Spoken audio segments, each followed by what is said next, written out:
Welcome back ناظرین. Doctor صاحب science جو ہزاروں شہر ٹھن ایکڑے فقیر دے شہر تمام نرم گفتار مانو ہے پر نرم گفتار جے ہٹھا جيڪو زهر آهي ذوالفقار آباد جو سو اسان نٿا پي سگھون سائين جي چوڻ تي ڇو ته سائين ڇاڪاڻ ته انهن کي سائين کي ٽاسڪ ڏنو ويو آهي ته هاڻي اسان ٻيڙو ٻوڙي چڪا آهيون هاڻي تون وڃي مٿا انهن کي پالش ڪري پوچي ڪري جو اسان قبول نه ڪنداسين. سوال اهو ته پیدا ٿئي ته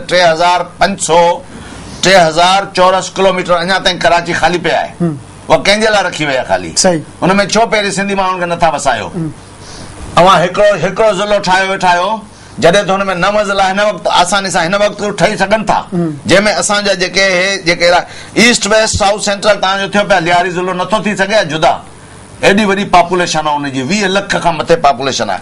گداب جدا ضلعو ٿي سگهي ٿو ملير جدا ضلعو ٿي سگهي ٿو بن قاسم جدا ضلعو ٿي سگهي ٿو کٿان تو بن قاسم شروع ٿئي ابراهيم ادري عمر جت جي ڳوٺ کان وٺي اچي سسوي برج تائين لڳو هيڏو وڏو ضلعو आहे ۽ اهي سڀ علاقا جيڪي آهن سي هڪڙي ضلع ۾ وجھي ايم کي ان کي تحفي ۾ سائين وارا ڏيو ويٺا آهن ۽ ايم کي جيڪو ماڻهو ويا آهن ڇو انتهائي غربت ذرائع تي جيترا ماڻهو وڌندا ويا اتي هاڻ ٿوري جدت اچي ويا وڏن وري سائين وارن وٽ الله جي مهرباني سان جاگيردار فوج ويٺي آهي جيڪي هاڻي هاري رکن کون کو وہ ہانے کوڑا انہن سان کانٹیکٹ کرے انہن کے پھرنے سب کو مانو ہان مجبورن بیٹھو ہے کراچی میں اچے تو دھکا جلے ایک روزی کمائے تو انہن کے کاب انڈسٹریز میں نوکری کانے انہن کے سرکاری ادارن غیر سرکاری ادارن میں نوکری کانے پیٹرول پمپن تے ہتے ہوتے سندھی غریب دھکا پہ جلین 20-25 سندھی کی حکومت آ سائیں سندھی کی حکومت آ دھکا چھپا جلین حکومت رہی صدر سندھی اگے جاہل ہوا سندھی مجھے عرض بودو اگے بھی جاہل ہوا کابینہ میں جگہ سب سندھی سندھ گورنمنٹ میں اگے بھی جاہل وڈیرا بیٹھا ہوا ہن زمانے میں تے انتہائی ہکڑا ظالم ऐं साज़िशी क़िस्म जा माण्हू आहिनि जेके उन्हनि सां गॾिजी सिंध खे बिल्कुलु ग़ुलाम करण लाइ ही शहर बि इन लाइ पियो ठहे त जेको असुल हुन जो प्लान आहे त असां कोस्टल प्रोविंस ठाहियूं उहो शहर आहे ऐं चीन उन में इन साज़िश में असीं शामिल सम्झूं था. ठीक साईं नए सूबे के लिए साज़िश साईं आशिक मजबूर आहे केॾो बि कंदा रहो. तो अब ये कि अब साईं को हो गया नवाज शरीफ से इश्क तो वो दूसरे लोगों को है इश्क तो और पीपल्स पार्टी भी अभी तक उनसे पेंगे लगाए हुए हैं नहीं तो उनकी गवर्नमेंट नहीं होती उधर. और ऐसा गैर मशरूत इश्क हुआ है कि उनसे भी तो कुछ लिखवा लेना हमसे तो हर चीज लिखवा रहे हैं उनसे हम क्यों लिखवा लें उनसे तो झगड़ा करना हमारे लिए आसान है. ये तो आप लोग हैं जिनसे हम झगड़ा भी नहीं कर सकते और आप लोग जो है वो काटते जा रहे हैं. ठीक है काटते सिंध आदि कट चुकी है और आप लोग मजीद काटना चाहते हैं उसको हिलाल करना चाहते हैं हमको. मैं भी अपने ड्रामों में बड़े जज्बाती डायलॉग लिखता हूँ. अच्छा लेकिन जरूरत इस बात की है कि गैरों से कहा तुमने गैरों से सुना तुमने हम और आप बैठे और कोई भी अगर उसमें तहफ़्फ़ुज़ात हैं तो इसको देखें और उन तहफ़्फ़ुज़ात को दूर किया जाए. ये कमेटी क्या करेगी जो आपने तहफ़्फ़ुज़ात के लिए कमेटी मैंने अर्ज किया कि एक तो दो बुनियादी चीजें हैं और क्योंकि जिम्मेदारी मुझे ही दी गई है तो इसमें एक तो ये कि सही मालूमात पहुंचाई जाए लोगों तक के इसको पूरा. दूसरी ये कि एक तनकीदी नज़र से इसको देखा जाए. ये बात नहीं है कि जी अगर डॉक्टर साहब कुछ कह रहे हैं या कोई और कुछ कह रहा है तो हम कहें कि नहीं साहब आपकी तो नीयत ऐसी है. ऐसी बात नहीं है. बड़ी हर एक नेक नियति से कह रहा है जो भी हकायक है उनको देखा जाए और जो भी तहफ़्फ़ुज़ात है उनको दूर किया जाए और अगर कोई कानून साजी इस सिलसिले में करनी है तो कानून साजी इस सिलसिले में की जाए. कौन सी कानून साजी करेगी पीपल्स पार्टी जो सिंधी लड़कों की जो दाखिला एक करारदाद के जरिए जो है रुकी हुई है वो आज तक करारदाद आप रिसेंट नहीं करवा सके. मैं साइंस को ये भी अर्ज करना चाहूंगा साइंस को ये भी अर्ज करना चाहूंगा कि कराची में आपको जरूर मालूम होना होगा कि 5 जिले हैं और ये 5 जिले पाकिस्तान पीपल्स पार्टी की हुकूमत ने एक जिले को ख़त्म करके बनाए हैं और इसके पीछे बाकायदा जंग लड़ी है.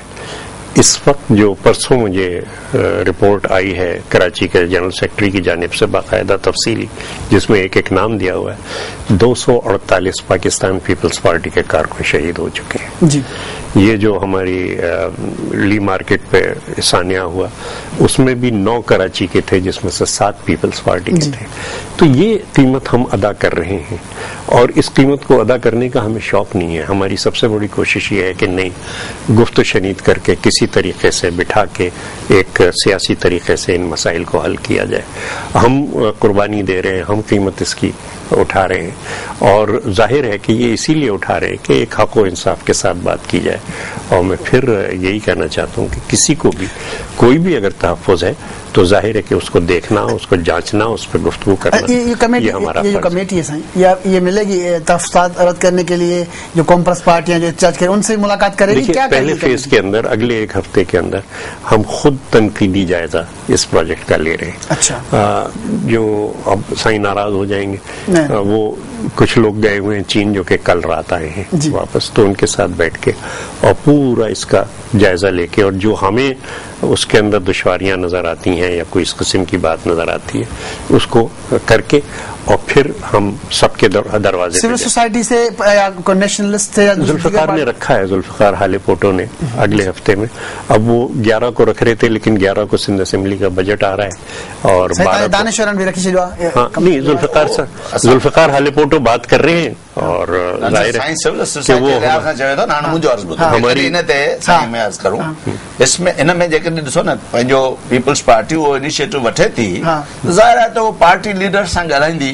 हिन वक़्तु असां हिकिड़े टीवी मुज़ाकरे में वेठा आहियूं, ऐं असां मूं हिकिड़ी पॉइंट निहायत ईमानदारी सां चवां थो, हिकिड़ी पॉइंट साईं जी मां अञा ताईं इहो न सम्झो आहे त हीउ प्रोजेक्ट सिंधी माण्हू जे हक़ में आहे. जेकॾहिं उहो साईं साबित करे त आऊं पोइ मज़ीद थोरो थधो थी सघां थो. बाक़ी जेकॾहिं ॻाल्हाईंदा त ज़ाहिर आहे ॻाल्हियुनि जे लाइ दरवाज़ा खुलियल हूंदा आहिनि. उहो जेको बि फ़ैसिलो थिए, पार्टियूं सिंधी क़ौम परस्त आहिनि या ॿिया आहिनि या सिविल सोसाइटी आहे, उहो वही उहो उन्हनि सां जेको नेगोशिएट करे पंहिंजा शर्त रखंदियूं. आऊं त शर्त रखण जी पोज़ीशन में न आहियां न, शर्त रखण लाइ कोन आहियां. हीअ को सियासी जॻह कान्हे उहो जो आऊं चवां त हिते एतिरो परसेंटेज आहे एतिरो हीअं थिए. पर असांखे ख़बर आहे पीपल्स पार्टी जो ट्रैक रिकॉर्ड त MQM खां हो हिकिड़ो बि डिसीजन सही नमूने सां न कराए सघियो. वरी बि साॻियो कराची वॾो शहर थी पियो पाण वटि पेश थिए, वरी साॻियो तव्हांजो मुशर्रफ निज़ाम पियो हले त कमिश्नरेट गॾु पियो हले.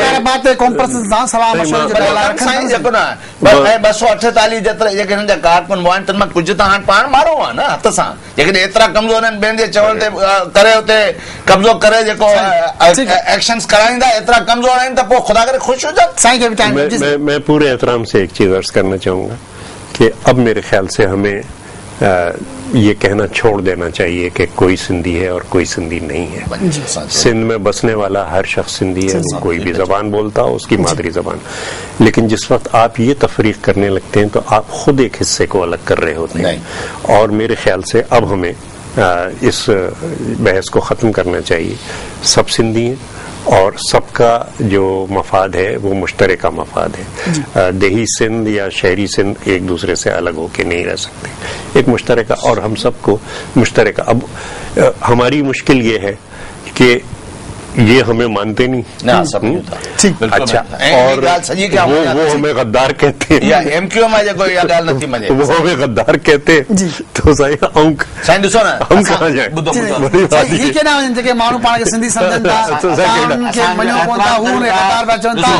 احترام کروں था, असां दिल सां हिनखे पंहिंजो भाउ था सम्झूं.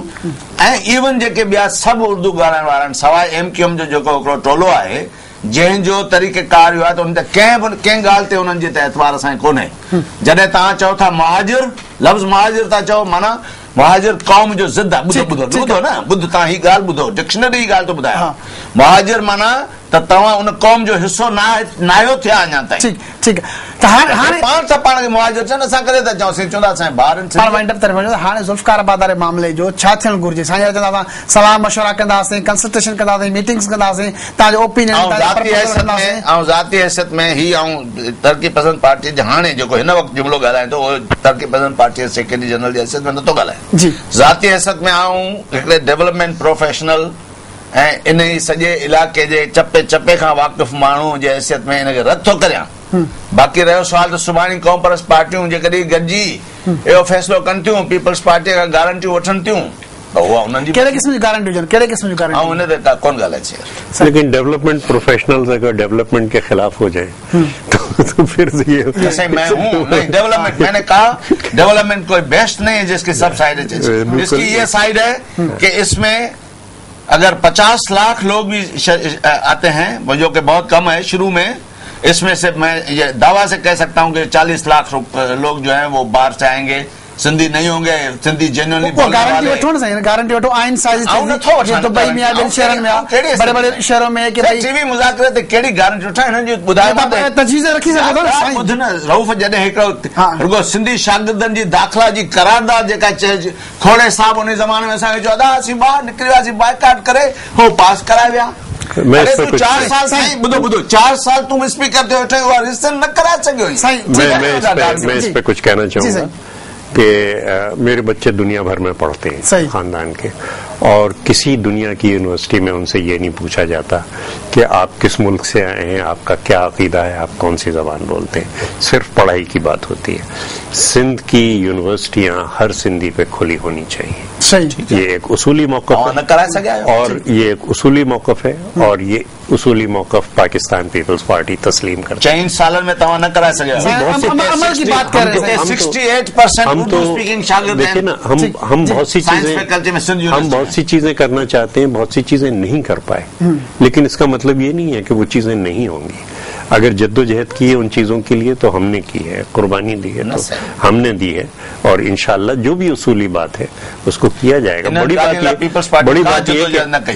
बात ये सिर्फ इक़्तिदार में अचण लाइ जद्दोजहद कई आहे ऐं हर दफ़े असांजा माण्हू हज़ारनि जी तइदाद में जेकनि जेलनि में विया आहिनि 83 जी स्ट्रगल खां वठी हेसि ताईं पीपल्स पार्टी खे क़ौम परस्तनि जेको सो साथ ॾिनो आहे। ठीक है, पीपल्स पार्टी कोई क़ौमी मसलो न खयो। लगता है कि इन आने वाले इलेक्शन में पीपल्स पार्टी और नेशनल्स का मुकाबला होगा। नहीं तो हमारे साथ होंगे ये साथ